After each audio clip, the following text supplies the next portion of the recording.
बिस्मिल्लाहिर्रहमानिर्रहीम अस्सलामुअलैकुम। Welcome to my YouTube channel. पहले वीडियो देखें फिर बात करें। पूरे पूरे केसेस डिस्कस होते देखे हैं। हमने कहा कि जी फलानी तौर से ये हो गया, पैनामा स्कैंडल के अंदर ये हो गया, फेक अकाउंट्स के अंदर ये हो गया, डॉक्टर आसिम के ऊपर 400 अरब निकल आए।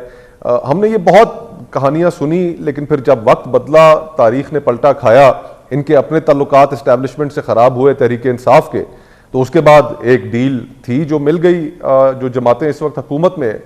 और जो बुशरा बीबी की रिहाई है, गो कि मैं इस बात पर खुश हूँ कि ख़वातीन तक ऐसी बातें नहीं पहुँचनी चाहिए और उनकी रिहाई खुश आइंद है, पॉलिटिकल टेम्परेचर कम होना चाहिए। लेकिन जाहिरी बात है कुछ बदला तो है कि जिसकी वजह से ये रिहाई अमल में आई है। वरना तो आपने टीवी के ऊपर वो मनाजिर भी देखे हैं कि जिस शख्स को जमानत मिलती है वो जेल के दरवाजे से बाहर कर नहीं है और उसको दूसरे मुकदमे के अंदर गिरफ्तार कर लिया जाता है। तो ये गिरफ्तारी क्योंकि नहीं अमल में आई, तो जाहिरी बात है कुछ ना कुछ तो बदला है। और ये एक अनफॉर्चुनेट हकीकत है कामरान भाई के हमारा इस मुल्क के अंदर वही दायरों का सफर है।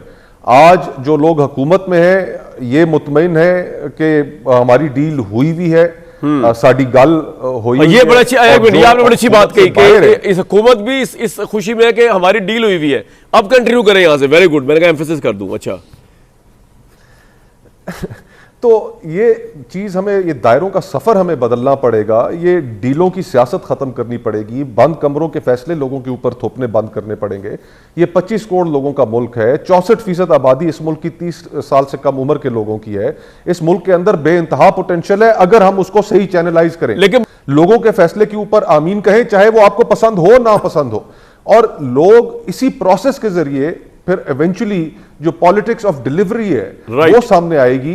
अगर आप लोगों को विक्टिम कार्ड हाथ में दे देंगे, हर चौथे साल किसी को तीसरे साल निकाल कर बाहर अवाम में भेज देंगे और वो जाकर कहेगा सीना गिरबान चाक करके कि मेरे साथ बड़ी ज्यादती हुई, तो सियासत कभी इश्यूज पे वापस नहीं आएगी। तो डील के जरिए भी सियासत इश्यूज पे वापस नहीं आएगी। अगर इश्यूज पे सियासत वापस लेकर आनी है तो फिर बराए मेहरबानी लोगों को इस तरह होता है क्या हमारे एमएलए इस तरह बिक जाते हैं? मैं इस ज़मन में दो नुकात आपके सामने और आपके नाजरीन के सामने रखना चाहूँगा। पहली बात तो ये है कि मौलाना साहब ने कोई अचंभे की बात नहीं की। ये हमारी सियासी निज़ाम की एक बदनुमा हकीकत है कि इसमें मेरी जो क्लास है, जो हम सियासतदान हैं, चाहे MNAs हों, चाहे सेनेटर्स हों, चाहे MPAs हों, चाहे काउंसलर्स हों, चेयरमैन हों, हमारी जो पॉलिटिकल क्लास है वो इस मामले में अच्छी शोहरत नहीं रखती। और ये पहली दफ़ा नहीं हुआ, इससे बहुत पहले भी ऐसी कई मुतअद्दिद एग्जाम्पल्स हमारे सामने मौजूद हैं कि जिनमें पैसों का अमल दखल रहा है, लोग बिकते रहे हैं। ये हमारे इस निज़ाम का एक बदनुमा और हमारी पॉलिटिकल क्लास का एक बदनुमा चेहरा है। दूसरी बात, नुक्ता जो मैं आपके सामने रखना चाहता हूँ वो ये है कि पाकिस्तान कि दुनिया भर में जो करप्शन के हवाले से रैंकिंग्स हैं वो किसी सिर्फ एक क्लास की वजह से इतनी बदतरीन रैंकिंग्स नहीं है। ठीक है, हमारा पूरा का पूरा रियासती निज़ाम जो है, जिसके अंदर अगर आपने मरीज अस्पताल में दाखिल कराना है तो आपको वहां पर रिश्वत देनी पड़ेगी कि उसको बिस्तर मिल जाए। अगर आपने बच्चा स्कूल में दाखिल कराना है तो आपको वहां पर रिश्वत देनी पड़ेगी कि आपका बच्चा स्कूल में दाखिल हो जाए। अगर आपने पटवारी के पास फर्ज बनाना है, अपनी जमीन का बनवाना है या विरासत का बनवाना है, आपको पैसे देने पड़ेंगे। अगर आप पुलिस से आपका वास्ता पड़ता है तो अगर आप मजलूम भी हैं, आपके साथ जुल्म भी हुआ है, तो तब भी आपको पैसे देने पड़ेंगे। हमारा पूरे का पूरा निज़ाम, रियासती निज़ाम करप्ट है। और ये माजरत के साथ हमें ये बात भी अब खुलकर करनी पड़ेगी कि ये हमारे माशरे के अंदर रियासत से आगे बढ़कर भी सराहियत कर चुकी है कि अगर आपके घर पे सुबह दूध देने वाला कोई आता है तो आप यही दिल में दुआ भी करते हैं और उसके आगे भी हाथ बांध कर कहते हैं कि यार खुदा का वास्ता है कि अगर दूध दे रहे हो इसमें तुमने पानी मिलाना भी है तो पानी नेस्ले का मिला देना, साफ पानी मिला देना, मेरे बच्चों को कहीं हेपेटाइटिस। लेकिन मुस्तफा साहब, मेरा आपसे एक सवाल है। तो आप ये जो आपने जितने बंदे गिनवाए हैं ना, जो आम लोग हैं, ख्वाह वो दूध वाला है, ख्वाह वो पटवारी है, ख्वाह वो कोई और है, वो उनके पास तो देखे ना, जब करप्शन एट द टॉप हो रही है, अगर खुदा ना खास्ता हमारी गवर्नमेंट करप्शन में इन्वॉल्व है, हमारे MNAs बिक जाते हैं, हमारे सेनेटर्स टूट जाते हैं, तो जब रूल ऑफ लॉ जिन्होंने इंप्लीमेंट करना है, which is the government of the day, वो अगर बिकी हुई हो या वो रिश्वत दे रही हो और ले रही हो, तो नीचे वाला जो है वो तो वैसे ही शेर हो जाएगा। वो कहेगा जब ऊपर से कोई नहीं लॉ अबाइड कर रहा तो हम पे कौन अप्लाई? वो क्या मॉरल लेजिटिमेसी रह जाती है किसी भी ऐसी गवर्नमेंट की जो खुद जोड़ तोड़ करके चले, इल्जाम की हद तक तरामीम भी ऐसे पास करवा रहे हो कि जी वो बंदे खरीद रहे हो और वो बेच रहे हो, मंडियां लगी हो। जी, एक ज़माना था, हम सुनते थे कि माशरे में जिस शख्स के बारे में ये तासुर फैल जाता था कि ये शख्स ईमानदार नहीं है, तो लोग उससे अपना राब्ता मुनक़ता करते थे, मिलना जुलना छोड़ते थे।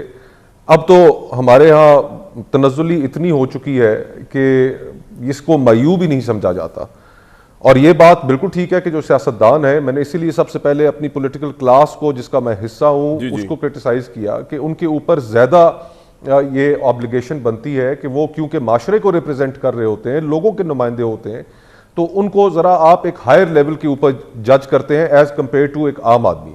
और हम सियासतदानों के जो असूल हैं और इस मामले में जो हमारी जो बदनुमा चेहरा हम सियासत का, लेकिन मुस्तफा भाई आपने सवाल का जवाब नहीं दिया। आपको लगता है कि ये मौलाना के इल्जामात में कुछ सदाकत हो सकती है? जी, मैं तो मैंने शुरू ही इससे किया कि मौलाना साहब की बात से मैं बिल्कुल हैरान नहीं हुआ। ये हमारे सियासी निज़ाम का बदनुमा चेहरा भी है, एक तल्ख हकीकत भी है। और ऐसा सिर्फ यही नहीं हुआ, बल्कि हुकूमत ने तो इस 2/3 अक्सरियत को हासिल करने के लिए जो हथकंडे लोगों के ऊपर आजमाए कि जो पार्लियामेंटेरियंस थे उनको अगवा किया। अताउल्लाह मेंगल साहब, सरदार अख्तर मेंगल साहब जो भी एक जमात के सरबराह हैं, वो ऑन रिकॉर्ड हैं कि उन्होंने उनके मेंबरान के साथ क्या हुआ और किस तरीके से उनको ले जाया गया। हमने फिर फुटेजेस देखे कि लोगों के घर, लोगों की रिहाइश गाहें वो तोड़ी गई। हमने लोगों की घरों की बापर्दा ख़वातीन को प्रेस कॉन्फ्रेंसेस करते हुए देखा कि उन्होंने कहा कि हमारे ऊपर क्या क्या जुल्म ढाए गए इस वोट को हासिल करने के लिए।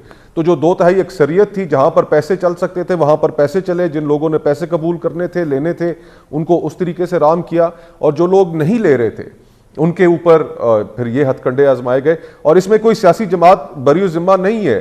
हमें वो वक्त भी याद है कामरान भाई कि जिस वक्त आज अगर मुस्लिम लीग नून और पीपल्स पार्टी के दौर में ये हो रहा है, तो हमें वो वक्त भी याद है कि जब जी तहरीक इंसाफ के दौर में सेनेट के अंदर जब हमने अदम एतमाद पेश की, वहां से कैमरे भी निकले और मुराद से हमारे मेंबरान भी ज़मीर जाग गया जी हमारी दूसरी पार्टी के लोगों का। जी, तो ये किसी तो ये हम बिल्कुल बुरा नहीं जानते। हम सियासतदान, हम सिर्फ ताकत के हसूल के लिए, इक़्तिदार के हसूल के लिए हमारा हदफ ये होता है कि बस हर कीमत पर उसको हासिल कर लिया जाए। बिल्कुल सही।